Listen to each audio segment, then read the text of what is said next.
शब्द शक्ति। तो शब्द शक्ति की परिभाषा एवं लक्षण देखते हैं।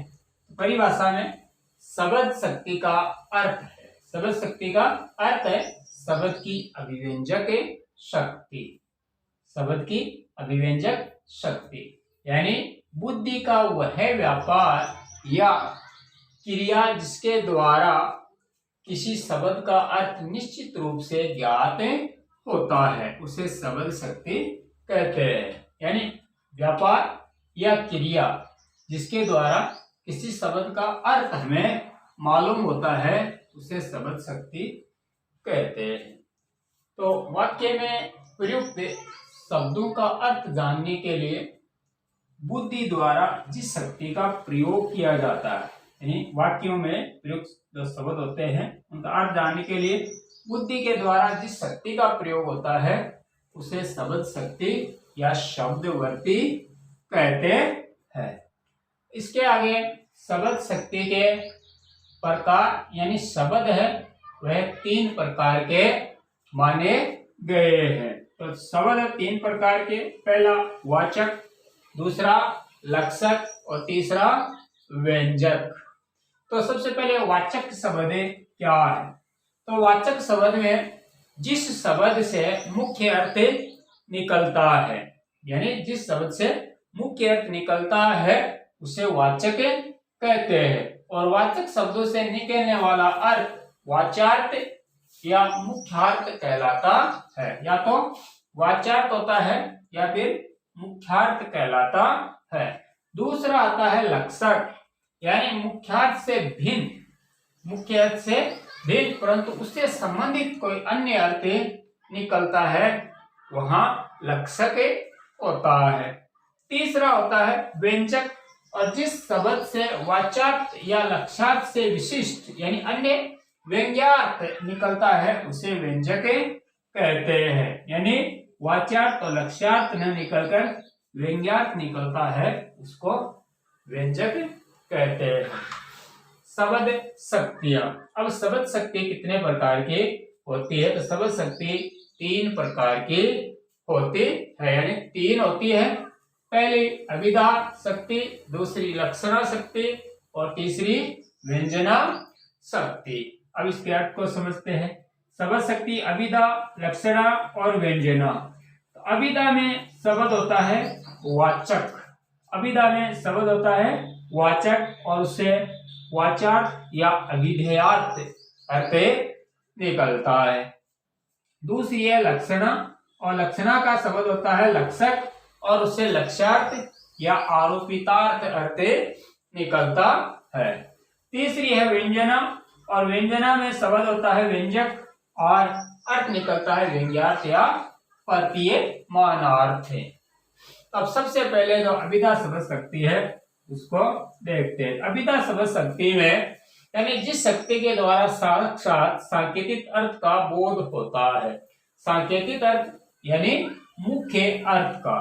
तो जिस शक्ति के द्वारा मुख्य अर्थ का बोध होता है उसे अभिधा शक्ति कहते हैं। यानी जिस शक्ति के द्वारा सांकेतिक यानी मुख्य अर्थ का बोध होता है उसे अभिधा शब्द शक्ति कहते हैं। जैसे राम पढ़ता है, तो राम पढ़ने का कार्य कर रहा है, यानी राम का कार्य पढ़ना है, से मुख्य अर्थ का बोध हो रहा है। दूसरा उदाहरण देखते हैं। तो जैसे यह गांव है, तो ये मुख्य अर्थ प्रतीत हो रहा है कि यह गांव मुख्य रूप से स्थित है। अब वाचक शब्द 3 प्रकार के होते हैं। पहला रूढ़, दूसरा यौगिक और तीसरा योग रूढ़। रूढ़ अर्थ यानी रूढ़ शब्द क्या होता है? तो रूढ़ जिन शब्दों का विश्लेषण या व्युत्पत्ति संभव न हो और जिनका अर्थबोध समुदाय शक्ति के द्वारा हो वे रूढ़ कहलाते हैं। दूसरा है यौगिक, और यौगिक में जो शब्द प्रकृति और प्रत्यय के योग से निर्मित हो और उनके विश्लेषण संभव हो और उनका अर्थबोध प्रकृति प्रत्यय की शक्ति से हो, वे यौगिक कहलाते हैं। और तीसरा है योग रूढ़।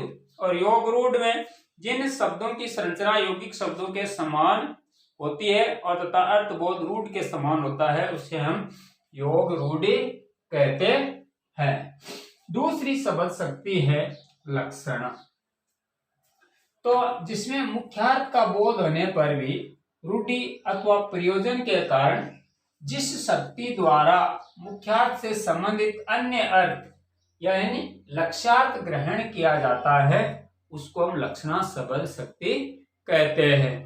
लक्षणा शब्द शक्ति में मुख्य अर्थ का बोध होने पर रूढ़ि या प्रयोजन के कारण मुख्य अर्थ से संबंधित कोई अन्य अर्थ या लक्ष्यार्थ ग्रहण किया जाता है या लक्ष्यार्थ निकाला जाता है, उसको लक्षणा शब्द शक्ति कहते हैं। जैसे मोहन गधा है, तो मोहन गधा है, गधा का यहाँ लक्ष्यार्थ होगा मूर्ख, मोहन मूर्ख है, तो गधे का यहाँ लक्ष्यार्थ है मूर्ख, तो मोहन गधा नहीं हो सकता, मोहन मूर्ख हो सकता है।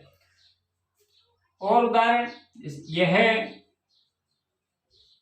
लड़की गाय है, तो लड़की गाय नहीं हो सकती, इसका लक्ष्यार्थ निकाला गया है। वह लड़का शेर है, वह लड़का शेर है, तो लड़का शेर नहीं हो सकता, उसका लक्ष्यार्थ ग्रहण किया गया है। अब इन उदाहरणों के बाद में देखते हैं लक्षणा शब्द शक्ति के भेद। और लक्षणा शब्द शक्ति के दो भेद होते हैं, एक रूढ़ि लक्षणा और दूसरी होती है प्रयोजनवती लक्षणा। यानी लक्षणा शब्द शक्ति में प्रतीत हो रहा है कि मुख्यार्थ का बोध होने पर रूढ़ि अथवा प्रयोजन के कारण। तो एक तो हो गई रूढ़ि लक्षणा और एक प्रयोजनवती लक्षणा। तो सबसे पहले रूढ़ि लक्षणा, जहां रूढ़ि या रचनाकारों की परंपरा के अनुसार मुख्य अर्थ छोड़कर कोई दूसरा अर्थ लिया जाता है, अर्थात मुख्य अर्थ में बाधा उपस्थित होने पर लक्ष्यार्थ लिया जाता है, वहां रूढ़ि लक्षणा मानी जाती है। जैसे कलिंग, जैसे कलिंग साहसी है, कलिंग साहसी है, तो कलिंग किसी शहर का नाम है और शहर साहसी नहीं हो सकता, उसके निवासी साहसी हो सकते हैं। तो यह रूढ़ि या रूढ़ि के कारण इसमें रूढ़ि लक्षणा है। दूसरी है प्रयोजनवती। तो मुख्यार्थ में के वादित होने पर किसी प्रयोजन के द्वारा अर्थ ग्रहण होने पर प्रयोजनवती लक्षणा होती है। जैसे गंगा पर घर है, गंगा पर घर है, गंगा के ऊपर घर नहीं हो सकते, किसी प्रयोजन के कारण गंगा के पास घर है या गंगा के तट पर घर है, ऐसा वाक्य स्पष्ट हो सकता है। तो यहाँ लक्ष्यार्थ ग्रहण होने और प्रयोजन के कारण इसमें प्रयोजनवती लक्षणा है। तीसरी है व्यंजना, जहां किसी शब्द का वाच्यार्थ और लक्ष्यार्थ अर्थ नहीं निकलता है और कोई विशेष या अन्य अर्थ निकलता है, वहां व्यंजना शब्द शक्ति होती है। यानी मुख्यार्थ और लक्ष्यार्थ अर्थ नहीं निकलकर तीसरा ही या फिर विशेष कोई अर्थ निकलता है, वहां व्यंजना शब्द शक्ति होती है। जैसे किसी ने कहा संध्या के 6 बज गए, 6 बज गए हैं। किसी ने कहा संध्या के 6 बज गए हैं, तो यहां मुख्य अर्थ भी नहीं होगा और लक्ष्यार्थ भी नहीं होगा, क्योंकि अलग अलग इसके अर्थ निकाले जाएंगे। कोई अर्थ लगाएगा कि पूजा पाठ का समय हो गया है, कोई अर्थ लगाएगा घर जाने का समय हो गया है, कोई अर्थ लगाएगा बाजार बंद होने का समय हो गया है। तो मुख्य अर्थ और लक्ष्यार्थ न निकल करके कोई अन्य अर्थ यानी व्यंग्यार्थ निकलता है, वहां पर ये व्यंजना शब्द शक्ति होती है। या फिर और दूसरा उदाहरण देखते हैं, तो जैसे किसी ने कहा या फिर सुरेश ने कहा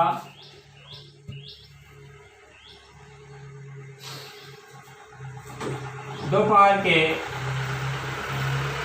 12 बज गए, 12 बज गए। अब यहां पर इसके मुख्य और लक्ष्यार्थ अर्थ न निकालकर व्यंग्यार्थ निकाला जाएगा।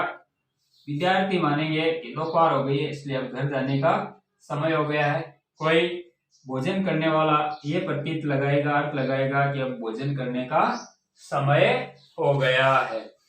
तो व्यंजना शब्द शक्ति के भी दो भेद होते हैं, एक शाब्दिक व्यंजना और एक आर्थी व्यंजना। शाब्दिक में जहां शब्द विशेष के कारण व्यंग्यार्थ का बोध होता है और वह शब्द हटा देने पर व्यंग्यार्थ समाप्त हो जाता है, वहां तो होती है शाब्दिक व्यंजना। और दूसरी होती है आर्थी व्यंजना। आर्थी व्यंजना जब व्यंजना किसी शब्द विशेष पर आधारित न होकर अर्थ पर आधारित होती है, तब वहां आर्थी व्यंजना होती है। यह शब्द पर आधारित होती है और यह अर्थ पर आधारित होती है। यह है शब्द शक्ति।